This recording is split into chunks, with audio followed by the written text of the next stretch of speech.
하나님 말씀 봅니다. 신약성경 골로새서 1장입니다. 신약성경 325페이지에 있습니다. 26절, 27절을 우리 다 함께 같이 읽습니다. 이 비밀은 만세와 만대로부터 감추어졌던 것인데 이제는 그의 성도들에게 나타났고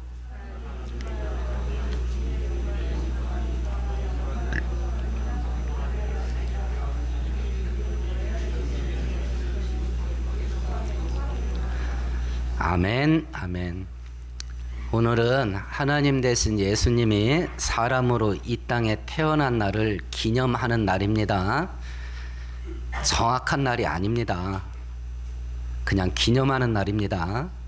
기독교를 공격하는 잘못된 사상을 가진 자들이 이날이 로마 시대에 태양신에게 제사 지냈던 날인데 기독교가 우상 숭배하는 날을 성탄절로 삼았다. 막 하여튼 별 희한한 얘기 하는데 태양신을 섬겼던 로마 제국이 태양신을 버리고 예수님을 참된 신으로 경배하는 항복 표시로 그렇게 받아들이면 되겠습니다. 성경에 보면 계시라는 말이 있습니다. 야, 너 계시 받았냐? 뭐 이런 얘기 하듯이 계시라는 이야기가 있는데 계시라는 단어의 원래 뜻이 뭐냐면 하나님께서 가려져 있던 것을 밝히 보여주신다라는 의미를 가진 단어가 계시입니다. 성경은 주인공이 사람이 아닙니다. 성경은 주인공이 하나님이에요. 내가 성경 읽고 어떻게 복 받을까? 내가 성경 읽고 어떻게 은혜를 받을까? 이건 둘째 문제예요. 성경이 우리들에게 이야기하려고 하는 바는 하나님이 대체 어떤 하나님이냐, 그리고 그 하나님이 어떤 계획을 갖고 있냐, 그 하나님이 어떤 일을 하려고 하냐 라고 하는 것을 우리들에게 계시, 가려져 있던 것을 보여주는 책이 성경이에요. 그런데 하나님께서 당신을 우리들에게 보여주시는데 한꺼번에 모든 걸 그냥 폭탄 터치지 다 터뜨려버리고 이렇다 이렇게 보여주지 않습니다. 조금씩 보여주셔요. 그래서 이걸 신학 용어로 계시의 점진성이다 이렇게 이야기를 합니다. 희미한 데서부터 시작해서 점점 밝게, 얕은 데서 시작해서 점점 깊게 이렇게 알게 하셔요. 사람의 예를 든다면 아이들이 자라서 초등학교, 중학교, 고등학교, 대학교, 대학원 이렇게 진학을 하면서 지식의 양과 깊이가 점점 넓어져 가듯이 하나님도 계시를 이렇게 점점 밝게 보여주십니다. 하나님은 어떤 하나님이냐? 첫 번째, 살아계셔요. 없는 게 아닙니다. 실존합니다. 진짜 있습니다. 두 번째, 그 하나님은 전능하셔요. 그래서 말씀만으로 우주를 창조할 수 있고요. 온 우주를 말씀으로 다스리고 통치를 해요.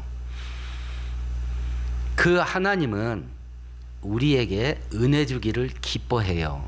특별히 구원의 은혜 주시기를 기뻐하시는 하나님입니다. 이걸 믿는 데서부터 신앙생활은 시작됩니다. 신약성경 한 구절 찾아볼까요? 364페이지입니다. 히브리서 11장입니다. 신약성경 364페이지.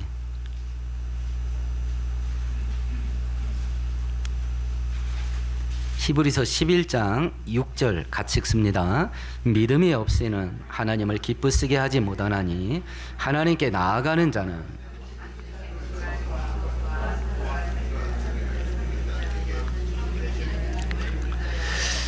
신앙생활의 출발은 하나님을 믿는 데서부터 시작되고 하나님에 대해서 뭘 믿어야 되냐? 첫 번째, 하나님이 있다는 걸 믿어야 되고 두 번째, 하나님이 당신을 따르는 자들에게 축복하시는 하나님이라는 걸 믿어야 된다 이렇게 말씀을 하셔요.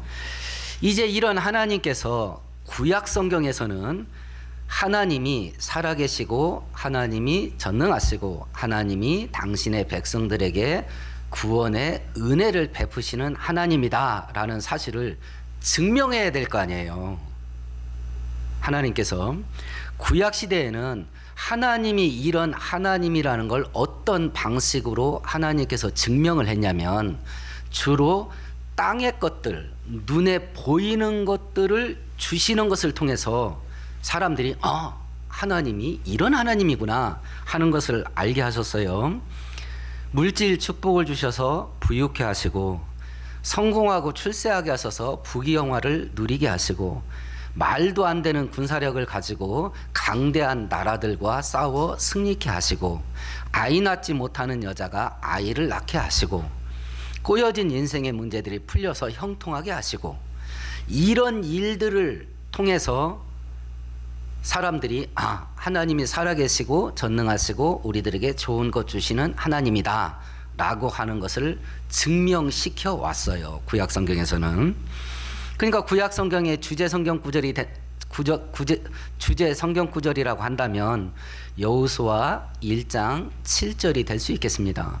이 율법책에 기록된 대로 자루나 우루나 치우치지 말고 그대로 지켜 행해라. 그리하면 네가 어디로 가든지 형통하게 되리라. 이 말씀을 눈에 보이는 것들, 세상적이고 육신적이고 물질적인 것들을 축복으로 주시면서 사람들에게 하나님이 어떤 하나님인지 증명을 한 거예요. 그런데 이제 신약 시대로 넘어왔습니다. 신약 시대는 예수님이 태어난 2000년부터 지금도 신약 시대입니다. 지금도 신약 시대입니다. 이 신약 시대로 넘어왔습니다. 신약 시대로 넘어왔을 때 하나님께서 우리들에게 또 계시를 더 한 단계 높은 가려지고 숨겨져 있는 걸 보여주셨습니다. 하나님이 그동안 길게는 우주 창조 때부터 예수님 오시기 전까지, 짧게는 구약 시대 수천 년 때부터 예수님 오시기 전까지 꽁꽁꽁꽁 숨겨뒀던 게 있어요. 하나님이 비밀로 꽁꽁 숨겨놨던 게 있습니다. 그걸 이렇게 드러내셨어요. 이게 내 비밀이야. 오늘 성경 구절 다시 한번 읽어보십시다. 이 비밀은 만세와 만대로부터 감춰졌던 것인데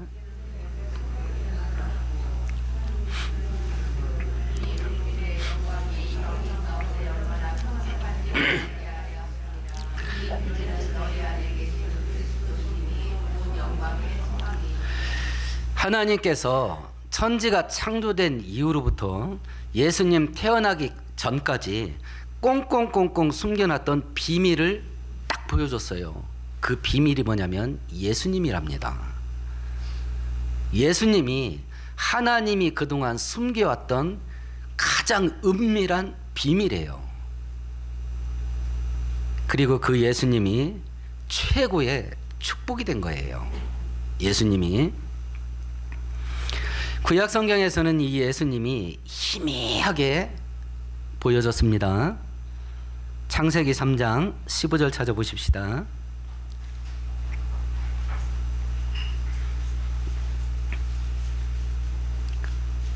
창세기 3장 15절입니다. 같이 읽습니다. 내가 너로 여자와 원수가 되게 하고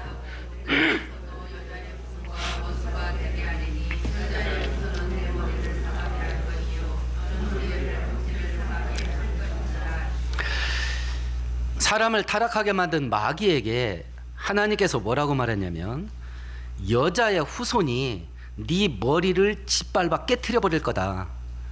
너를 짓밟고 승리하게 될 거다. 여자의 후손이. 고대 시대부터 아이를 낳는 것은 여자가 아닙니다.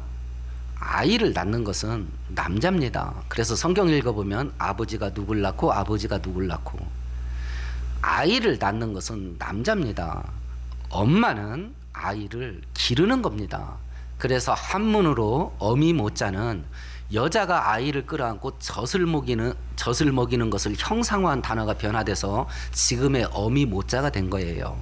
그런데 여자가 아이를 낳겠답니다. 이건 이루어질 수가 없는 거예요. 아이를 낳는 건 남자거든요. 근데 여자가 아이를 낳는데, 근데 그 여자가 낳은 아이가 마귀의 머리를 깨트리고 승리를 하겠답니다. 그냥 이렇게 하고 쓱 지나가. 조금 더 구체화됐습니다. 구약성경 978페이지 한번 찾아보십시다. 이사야서 9장 6절입니다.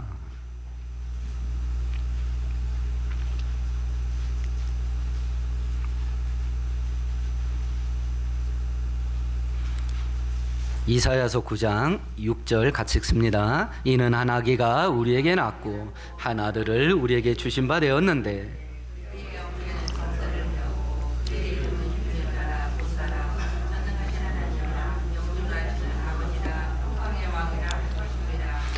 한 아기가 태어날 건데 실상은 이 아기가 하나님이야.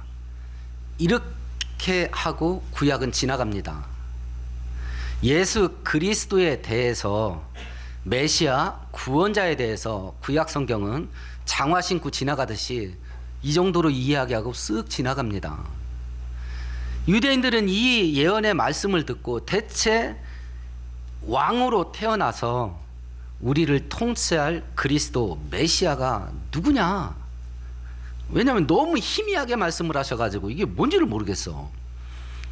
이때 당시에 유대인들은 로마 제국의 식민지 생활을 하면서 억압을 당하고 있었습니다.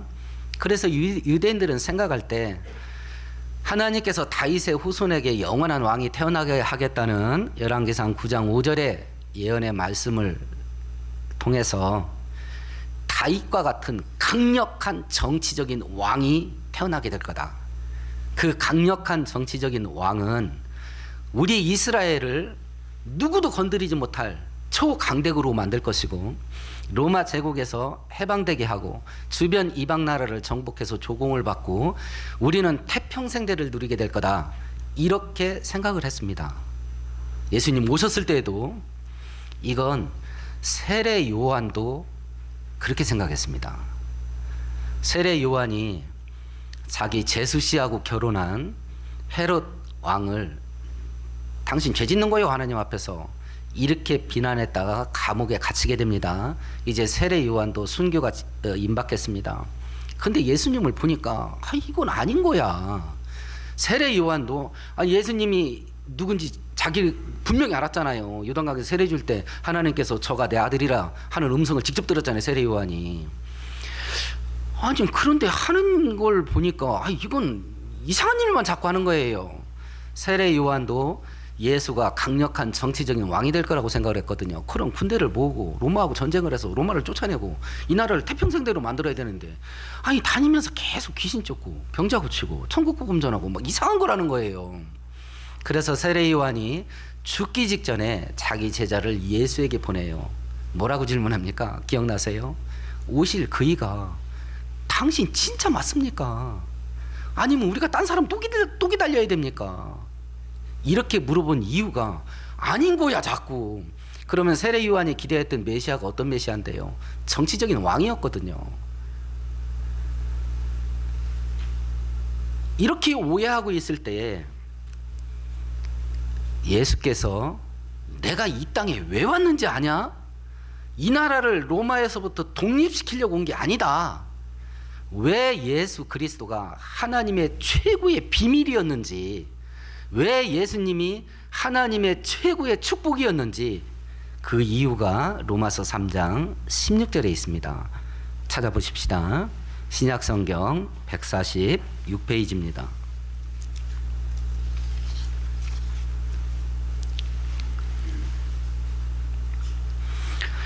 로마서 3장 요한복음 3장 16절 17절입니다. 146페이지입니다. 함께 읽습니다. 하나님이 세상을 이처럼 사랑하사 독생자를 주셨으니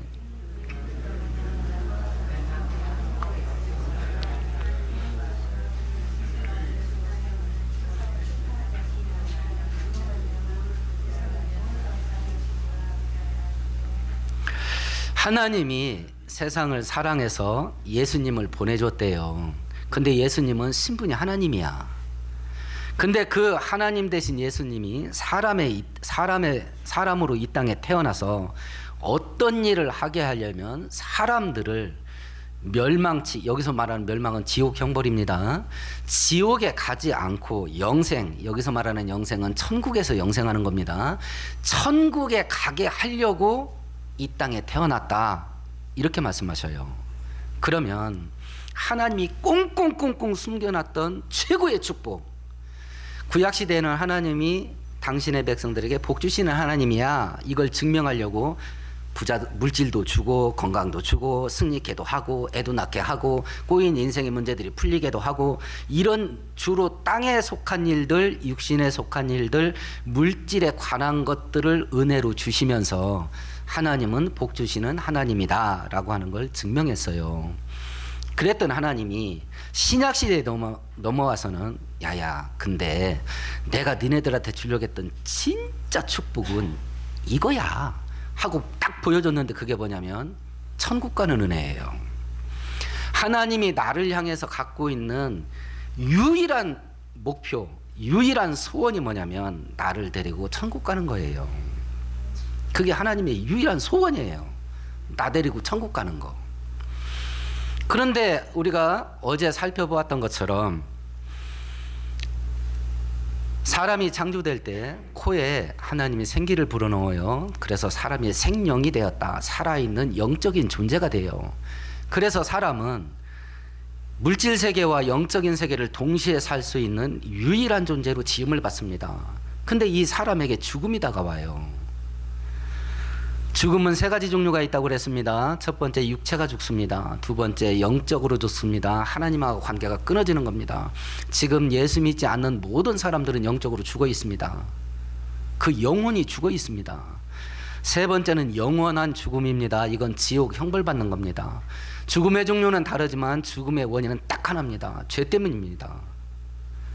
그러면 우리를 천국 데리고 가는 게 하나님의 소원인데, 우리를 천국 데려가려면 문제를 해결할 게 하나 있어. 그 해결할 문제가 뭡니까? 죄 문제야. 근데 그 죄 문제를, 내가 죄를 졌으니까 내가 해결하게 되면 이건 답이 안 나와. 다 죄의 형벌을 받아야 돼. 근데 하나님이 우리를 사랑했다잖아요. 죄인은 형벌을 받아야 된다라고 하는 하나님이 세운 법도 만족시키고, 우리를 사랑하는 사랑도 만족시키고, 이 두 가지를 할 수 있는 방법이 하나님 본인이 사람으로 이 땅에 오셔서 사람이 받아야 될 죄의 형벌을 본인이 짊어지고 사형을 당하심으로 사형 집행이 끝났어요. 이제 법 집행이 끝났습니다. 사형 집행이 끝났어요. 그리고 나서 그 예수님이 나의 죄를 용서하신 구원자다. 그 예수님이 하나님의 아들이고 그 예수님이 나를 천국 데리고 가시는 분이다 라는 걸 믿는 사람들은 천국 갑니다. 이걸 믿으면 천국 갑니다. 세상 사람들은 우리를 욕합니다. 그럼 평생 죄 짓다가 죽기 전에 딸랑 예수 믿으면 천국 간다는 말이 맞냐? 그게 맞습니다. 맞습니다. 이것이 예수를 믿는 믿음의 위대함이에요. 우리가 그 증거를 살펴봤습니다. 예수와 함께 두 명의 강도가 좌우편에서 못 박혀서 죽었습니다. 그 사람들은 진짜 죽일 놈들이에요. 죽어 마땅한 흉악범들입니다. 그걸 우편 강도가 지 입으로 말했잖아요. 우리는 죽어 마땅한 자들이다. 지들 입으로 말했잖아. 그 우편에 있던 강도가 죽기 직전에 예수에게 말합니다. 주님 나라 갈 때 나 좀 데리고 가세요. 나 좀 데리고 가달라고 그래. 그때 예수님이 뭐라고 말합니까? 내가 데리고 갈게. 이게 믿음이야. 이게 죽기 직전에 딸랑 예수를 믿어도 천국 가는 게 말이 되냐? 됩니다. 천국에 들어가게 하시는 만왕의 왕 대신 예수께서 나 업고 들어가면 됩니다. 그걸 누가 말릴 것입니까? 그것을 하나님의 최고의 축복이 나를 천국 데려가는 것이기에 신약 성경에는 그 어디에도 가난했던 자가 예수 믿고 부자 됐다는 이야기가 하나도 없습니다.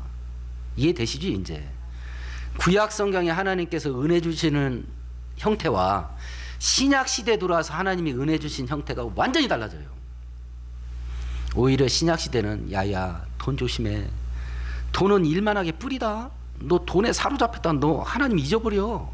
하고 오히려 돈에 대한 경고가 쏟아져 나와요. 신약 시대는 오히려 부자들이 예수를 믿고 돈을 전부 다 가난한 자들에게 나눠줍니다. 사도행전 2장에 오순절날 성령 충만 받은 제자들이 재산을 팔기 시작해. 그리고 필요에 따라 나눠 가지기 시작합니다. 여리고의 세무소 소장이었던 세무관장이었던 삭개오가 예수를 만납니다. 예수님, 내 재산 절반 뚝 잘라갖고 가난한 사람한테 줄게요. 내가 부당하게 세금 징수한 거 있으면 4배 갚을게요. 돈을 버는 게 아니야. 신약 성경에서는 가난했던 자가 예수를 믿고 부자 됐다는 이야기가 한 건도 없어요. 축복의 본질이 달라졌기 때문에 그렇습니다. 축복의 본질이. 그러면 이거 교회다 발 잘못 들인 것 같다. 그러면 교회 다니면 땅의 것은 딸랑 아무것도 없냐 이거. 죽어서 천국만 가는 거냐. 성경 한 구절 찾아보십시다.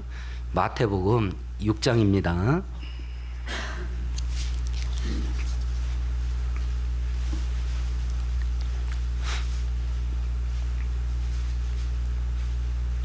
(31절에서) 33절입니다. 우리 천천히 같이 읽어봅시다. 그러므로 염려하여 이르기를 무엇을 먹을까 무엇을 마실까 무엇을 입을까 하지 말라. 이는 다 이방인들이 구하는 것이라. 너희 하늘 아버지께서 이 모든 것이 너희에게 있어야 할 줄을 아시느니라. 그런즉 너희는 먼저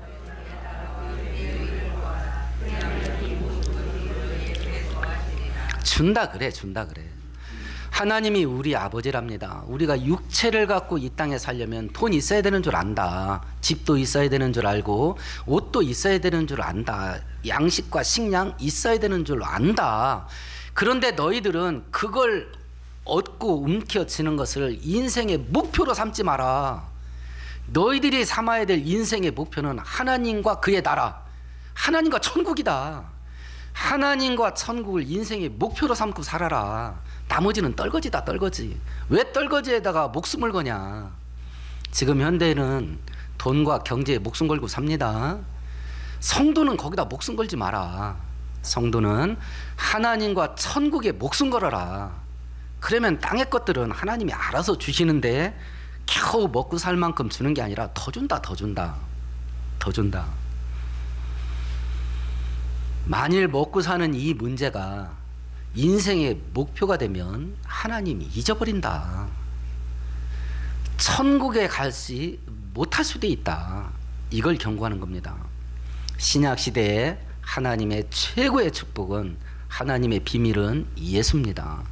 그 예수님이 왜 최고의 축복이냐면 우리의 죄를 용서하시고 우리를 천국에 데려가시기 때문에 최고의 축복입니다. 그리고 그 일을 위해서 하나님 되신 예수님이 이 땅에 태어나신 날을 기념하는 것이 바로 오늘이에요. 이 성탄절을 지내면서 구원의 은혜에 대한 감사와 감격이 다시 한번 회복될 수 있기를 축원드리겠습니다. 이제 성례식을 거행하겠습니다.